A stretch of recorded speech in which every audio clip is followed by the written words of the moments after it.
Projet numéro...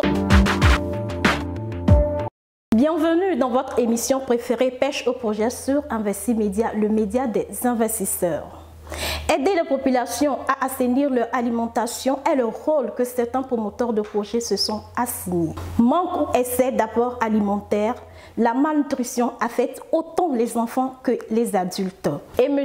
Maussi Assogba, présent sur ce plateau avec nous, nous prodiguera des conseils pour pallier ce mal. Grâce à son projet de centre de nutrition santé, le promoteur veut ainsi apporter des solutions à la malnutrition. Bonjour M. Maussi Assogba. Bonjour Madame Aïcha. Comment est-ce que vous allez? Nous allons bien et vous?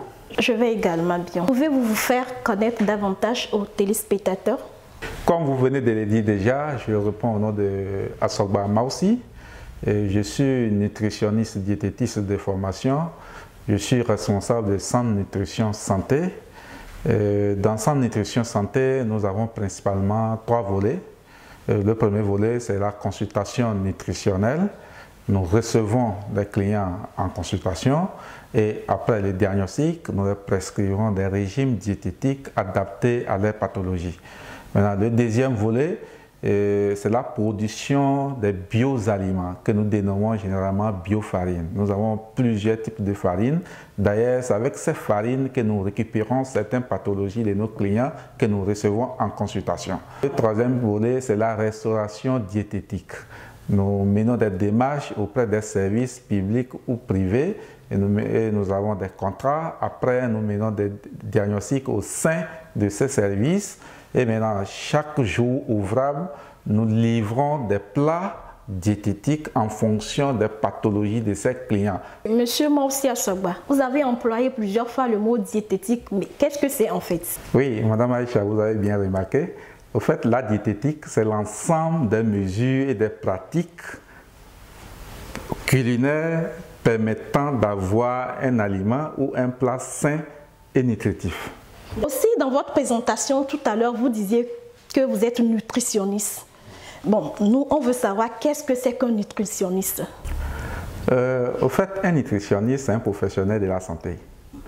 Un nutritionniste, c'est un professionnel de la santé qui s'occupe de la santé, c'est-à-dire les principes de santé qui met l'individu en relation avec sa nourriture. Bon, quels sont selon vous les problèmes liés à la malnutrition? Ok, c'est une belle question. Les problèmes qui sont liés à la malnutrition, tout d'abord, nous devons savoir ce que c'est la malnutrition. Parce que la malnutrition, c'est... Au fait, la malnutrition, dans l'ensemble, il y a deux types de malnutrition. D'abord, il y a la malnutrition aiguë, que nous appelons souvent la malnutrition type carentiel, et la malnutrition par surcharge. Ok. Maintenant, c'est une manière, lorsque nous prenons la malnutrition de type carentiel, c'est lorsque l'individu est sous-alimenté. C'est lorsque l'individu manque des éléments nutritifs qui lui permettent, ou bien qui peuvent lui permettre d'avoir une bonne santé. Maintenant, la malnutrition par surcharge, c'est lorsque l'individu consomme au-delà de ses besoins. Lorsque l'individu ingère les aliments au-delà de ses besoins. Maintenant, pour répondre à votre question, les maladies qui sont liées à la malnutrition, lorsque nous prenons le type par carence, la malnutrition aiguë, vous savez que lorsque on manque des éléments nutritifs tels que la vitamine A, tels que le zinc, tels que l'iode, tels que le sélénium, ces éléments nutritifs, ces substances nutritives qui manquent dans l'organisme, mais l'organisme a un dysfonctionnement, voire un arrêt. Par exemple, lorsque il y a manque de vitamine A dans l'organisme, l'individu ne voit plus bien.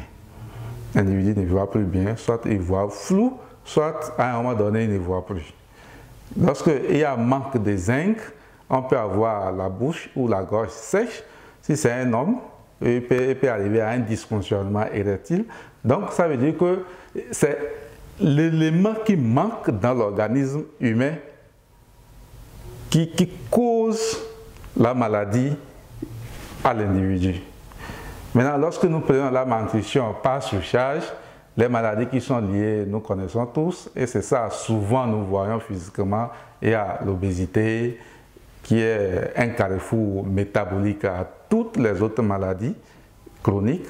Lorsqu'on est obèse, on peut avoir facilement, c'est un facteur favorisant des autres maladies. On peut avoir le diabète, on peut avoir l'hypertension artérielle, on peut avoir les AVC, on peut avoir les arthroses, on peut avoir beaucoup de maladies. Avec tous les types de maladies que vous venez de citer qui sont liées à la malnutrition, est-ce que ces cas sont effectifs au Togo? Au fait, dans les anciens temps, dans les temps passés, c'est le type de malnutrition par carence que nous avons dans les pays Ouest-Afrique. Mais aujourd'hui, nous avons aussi l'autre type, la malnutrition par surcharge. Surtout qu'il y a beaucoup d'une transition nutritionnelle, c'est-à-dire que les trucs que nous ne mangeons pas avant au Togo ou en Afrique de l'Ouest, qui sont importés maintenant chez nous, tels que plein d'aliments que vous connaissez, qui ne sont pas avant dans notre régime, mais aujourd'hui, c'est ces aliments que nous consommons. Il y a les déplacements qui est aujourd'hui motorisé où on est souvent en voiture, on ne marche plus, on ne fait plus d'efforts physiques. Donc tout ça là lié, nous avons la malnutrition par surcharge. Souvent, on entend parler de la malnutrition chronique et de la malnutrition aiguë chez les enfants. Y a-t-il une nuance entre ces deux types de malnutrition? Oui, au fait, il y a une nuance, mais on ne peut pas parler de malnutrition chronique sans parler de malnutrition aiguë. Sans parler de malnutrition aiguë. Au fait, la malnutrition chronique, c'est dans le temps. La malnutrition aiguë est ponctuelle. C'est une malnutrition ponctuelle. C'est une malnutrition que l'enfant vient d'avoir et qu'il traîne et peut être corrigée. Mais la malnutrition chronique ne peut plus être corrigée. Lorsque l'enfant traîne une malnutrition aiguë pendant des mois, voire des années, surtout au-delà de 2 ans déjà, on ne peut plus corriger cette malnutrition et cette malnutrition devient une malnutrition chronique et laisse des séquelles dans la vie de l'enfant. Quelles séquelles par exemple? Par exemple, lorsque nous prenons une malnutrition que nous appelons souvent émanciation, l'émanciation, l'enfant qui le poids par rapport à la taille ne correspond pas. L'enfant est maigre, si on peut le dire directement comme ça, l'enfant est maigre. L'enfant traîne pendant des années, surtout au-delà de 2 ans, comme je viens de dire, il y a un retard du développement cognitif. Alors, quels devaient être les éléments nutritifs d'une alimentation d'un enfant? Ok, ça c'est une belle question que j'aime beaucoup. Au fait, pour un enfant, pour un nourrisson, si on peut le dire, la meilleure alimentation d'abord pour un nourrisson, c'est le lait maternel. Et nous conseillons le lait maternel qu'il soit exclusif pendant 6 mois. C'est-à-dire, l'enfant ne doit pas prendre de l'eau, ni de tisane, rien jusqu'à 6 mois, sauf le lait maternel. C'est au cas où il y a besoin ou problème de santé que l'enfant doit se rendre à l'hôpital pour des produits médicamenteux. Si l'enfant n'a pas de problèmes de santé, l'enfant doit prendre uniquement le lait maternel jusqu'à 6 mois. Et vous savez, le lait maternel est l'aliment qui est conforme, qui est adapté aux besoins nutritionnels de l'enfant. Parlons maintenant des adultes. Est-ce que l'alimentation chez les adultes a une exigence? Oui, votre question, ça fait un peu rire. Chez un adulte, chez tout être humain, on a besoin de se nourrir. On a besoin de se nourrir. Vous savez bien, l'alimentation, par sa définition, c'est un processus qui commence à la fécondation et prend fin à la mort. Lorsque chez un être humain, il a cessé de s'alimenter, ce qui ne vit plus. Je demande à savoir si ça a une exigence de façon à savoir est-ce qu'on doit nécessairement contrôler son alimentation, qu'est-ce qu'il faut manger, qu'est-ce qu'il ne faut pas manger. Oui, vous savez, aujourd'hui, la science évolue. La science évolue. Entre-temps, il y a certains auteurs des articles qui disent que l'alimentation doit être en fonction du groupe sanguin. Il y a d'autres qui critiquent.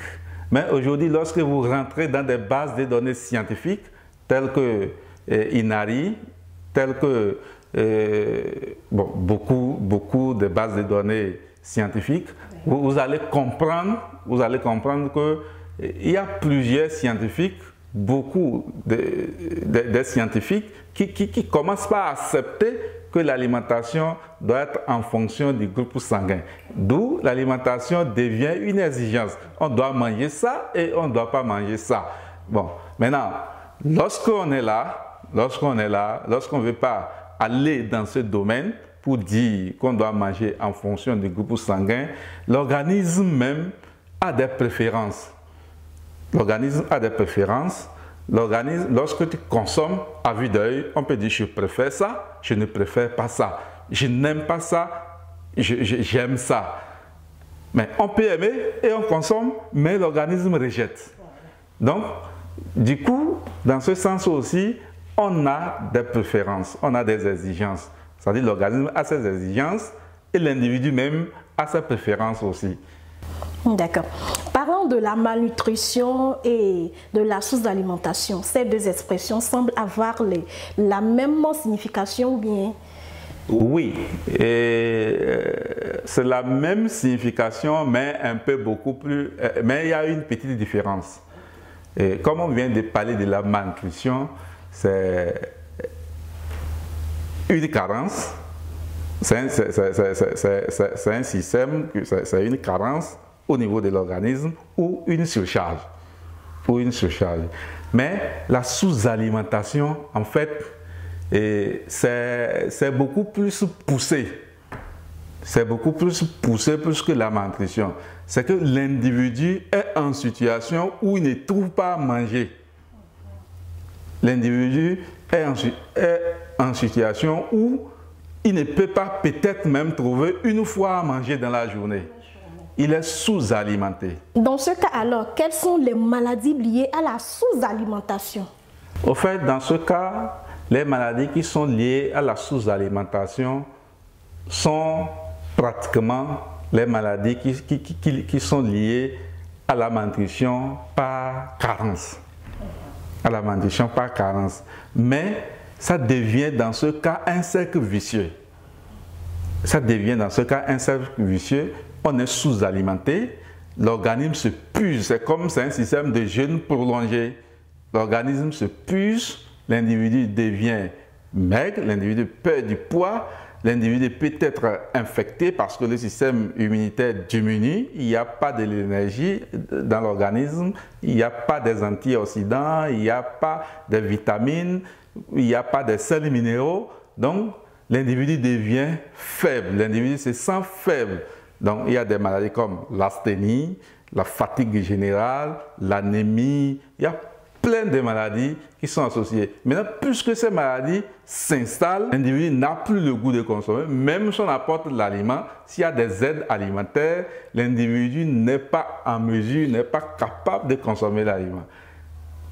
La situation de la sous-alimentation est beaucoup plus compliquée que la malnutrition. Un peu plus haut, vous avez parlé de l'obésité. J'aimerais savoir, est-ce qu'il y a plusieurs types d'obésité? Oui, il y a plusieurs types d'obésité. Au fait, nous nommons l'obésité par grade. C'est-à-dire par grade 1, grade 2, grade 3. L'obésité de type 1, c'est-à-dire grade 1, l'obésité de type 1 commence déjà lorsque nous mesurons, nous calculons un truc qu'on appelle l'IMC. Lorsque nous calculons l'IMC, et l'IMC est compris déjà entre 30 à 35. Nous disons déjà que l'individu est obèse. Au fait, l'IMC normal est compris entre 18,5 à 25. nous disons déjà que l'individu est normal. Mais déjà à partir de 25 à 30, l'individu est en surpoids. En ce sens, nous ne parlons pas encore de l'obésité. Mais à partir de 30 à 35, nous parlons déjà de l'obésité. Nous parlons déjà de l'obésité, c'est l'obésité de type 1. Entre 35 à 40, c'est l'obésité de type 2. Et ces deux types d'obésité se corrigent ou bien on le corrige par l'alimentation, la nutrition.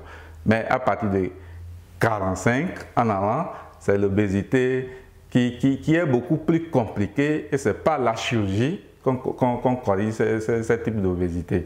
Vous allez en chirurgie et les chirurgiens, soit ils diminuent l'estomac, soit par rapport au type d'obésité, par rapport aux analyses qu'on va prescrire, on va voir quel type de partie il faut couper pour que l'individu n'arrive plus à manger autant et il commence à maigrir et son poids devient normal. Voilà. Et souvent aussi, on entend parler de l'obésité génétique. Qu'est-ce que c'est en fait? L'obésité génétique, c'est une cause de l'obésité. Au fait, lorsqu'on parle de l'obésité, l'alimentation ne fait qu'un secteur, ne fait partie qu'un d'un facteur. Au fait, dans l'obésité, les causes de l'obésité, nous avons plusieurs causes, plusieurs facteurs qui favorisent l'obésité en fait. Maintenant, quel conseil donnerez-vous à une personne obèse? Le premier conseil que je peux donner à une personne qui est obèse, c'est de lui dire d'abord de venir nous voir parce que on va essayer de l'évaluer et tenant compte des données corporelles de cette personne et chimiques que nous allons voir vraiment si les conseils alimentaires qu'on va donner peut permettre à cette personne de revenir à un poids idéal. Est-ce normal de vouloir faire un régime alimentaire pour revoir son poids en baisse? Oui, c'est ce qui est recommandé. C'est ce qui est recommandé. Lorsqu'on constate que je suis en surpoids, lorsqu'on constate que je suis obèse, nous venons de dire plus haut que l'obésité, c'est une maladie. L'obésité, c'est une maladie et c'est une maladie qui est au carrefour de toutes les maladies métaboliques.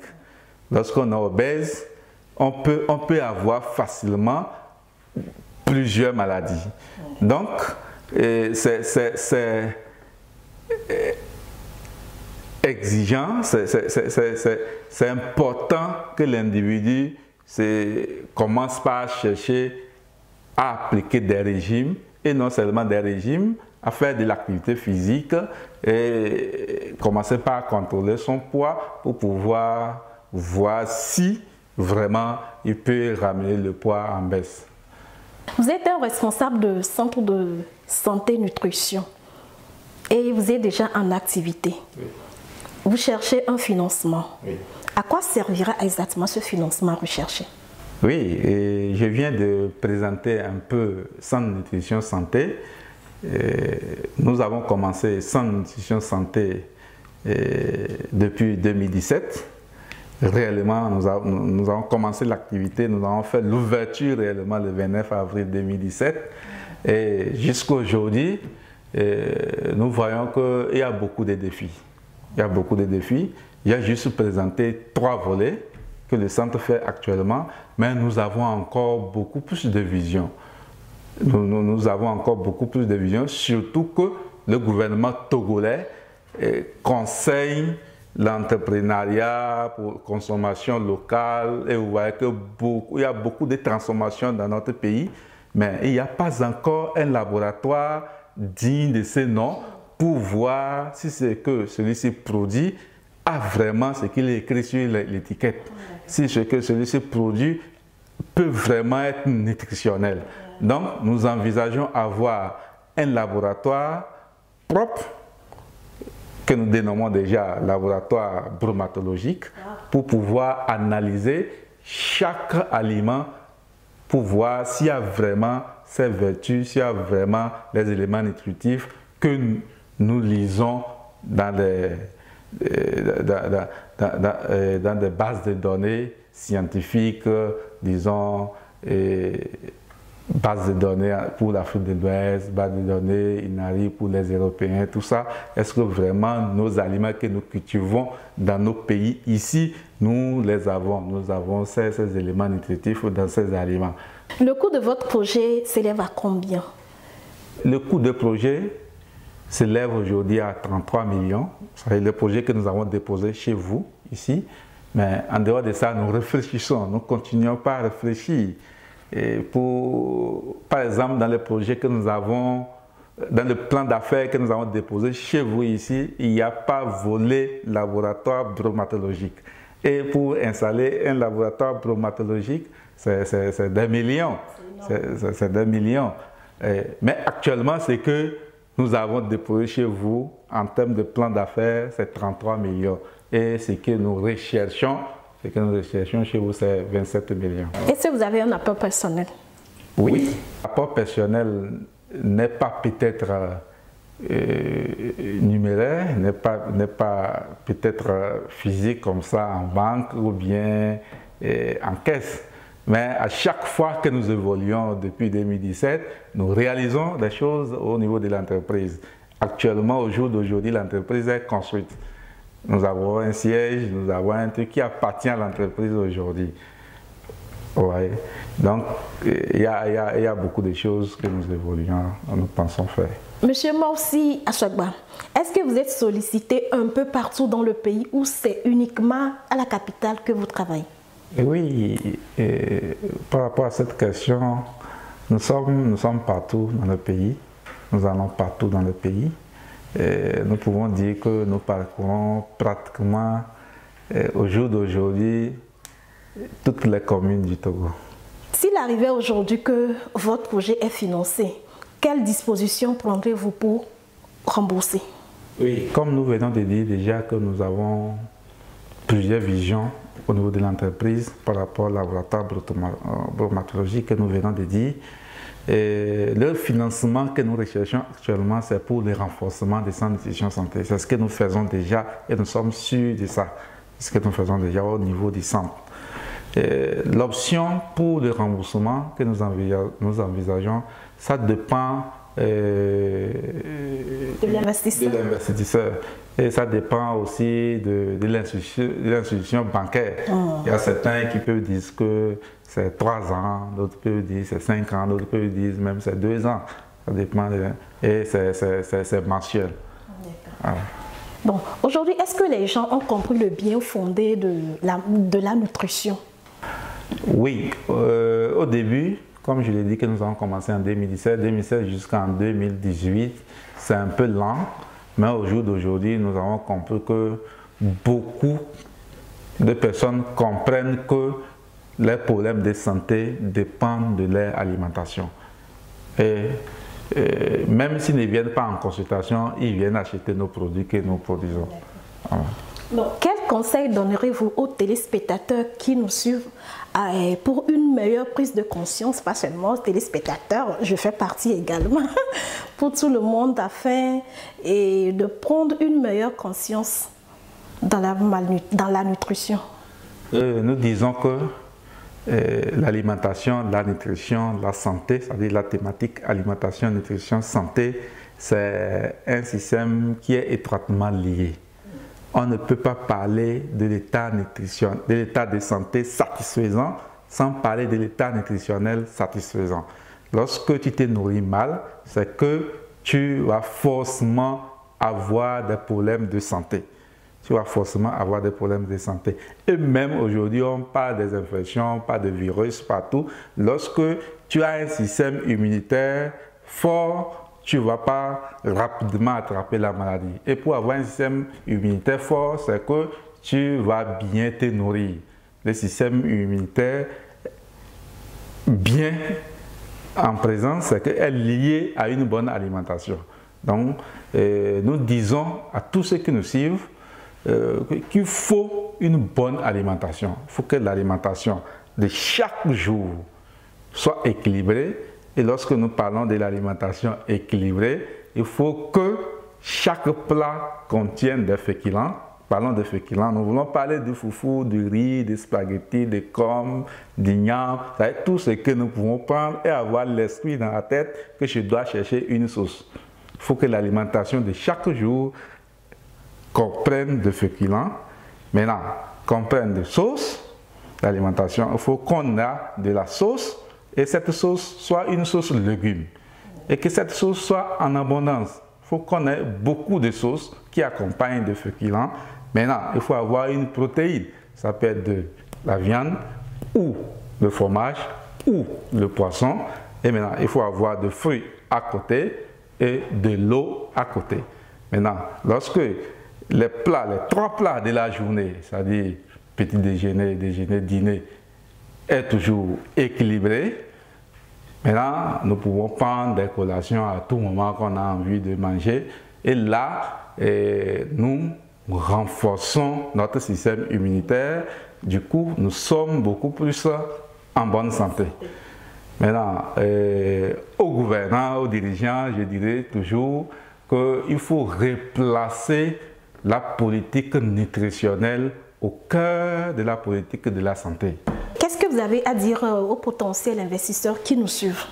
Oui, je dirais que depuis le début, ils nous suivent et ils ont compris déjà que investir dans Centre Nutrition Santé, c'est d'investir dans l'alimentation nutrition santé. Maintenant, du coup, c'est d'investir dans le quotidien de la population pour que la population soit active.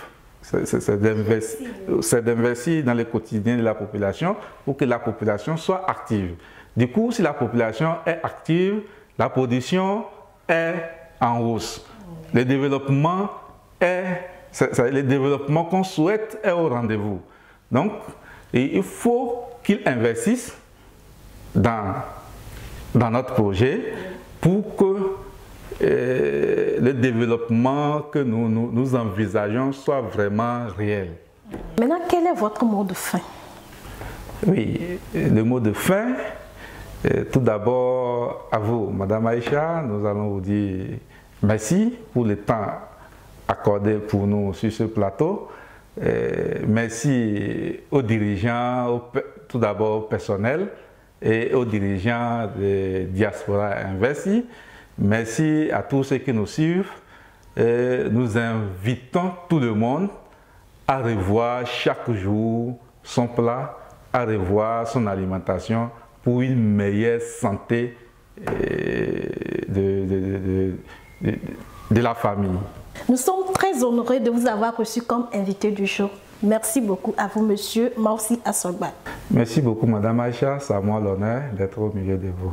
Je vous rappelle que vous êtes toujours sur Investi Média, le média des investisseurs à l'heure de l'émission Pêche au projet. Et comme invité du jour, nous avons M. Maussi Assogba, qui est promoteur de projets de centre de nutrition et il est à la recherche d'un financement de 27 millions francs CFA pour la poursuite de ses activités. Prière à toute personne désirant investir dans ce projet de bien vouloir contacter Investi Média sur les numéros suivants. Le 00 228 92 94 77 10 ou le 00 228 97 70 33 09. Mesdames, Messieurs, nous sommes à la fin de cette émission. Merci de nous avoir suivis et à la prochaine.